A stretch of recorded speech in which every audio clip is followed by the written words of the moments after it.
Hi there, Sanmunani Mulweni. Welcome to Fix Channel. If you're new here, please subscribe before the end of the video. If returning, thank you for love and support. I appreciate you. Isingazithembu latest. Utira lo kuvela ukuthi ngathi akazi lutho ngale ndaba yakhe yokulotsholo. Hawu, ayi nina guys, niboneni kanti ngoba nifuna ukuthi sibange umsindo mase emva kwalokho nithi ke lama YouTubers ahle bamange kube kusho nina.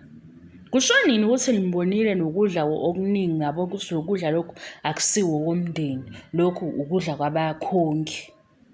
Ukudla kwabakhongi kunjani guys?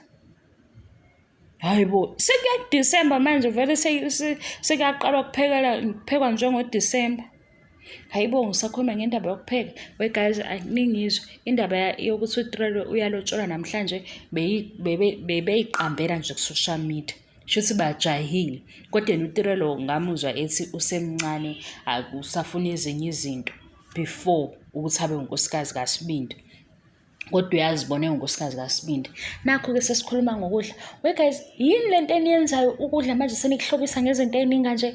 Hayibo ukudla kwasemcimbini akusafani. Siyalibona ikhona kodwa manje ugcina ungasazi ukuthi udlani. Ibeef awusazi ukuthi ibeef enjani le, ichicken awusazi ukuthi ichicken enjani lena. Hayi guys, yehlisani.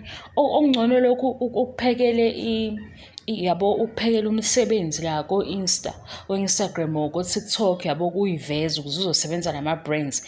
Kodwa mase ufika kithi emphakathini sicela ukudla okuzwakalayo. Nakho sengikhulumela ukudla. Ayiwe bantu. Azi umuntu ogugile serious. Kodwa ngempela guys umehluko ukhona. Yazi ngihlekani? Ngihle ukuthi khona ingane ethi mase wazi wonke lo mehluko ngisho ukuhlukanisa ama-veg kusho ukuthi seyishayile. Ayishayile serious. We guys ngisho i-rice awusazi ukuthi i-rice lalinjani leni. I-beef hawu.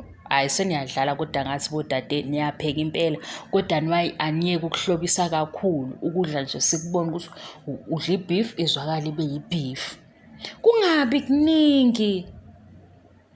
Kodwa ngiphume endabeni zenu. Bengithi nginitshela ukuthi akusikhona namhlanje.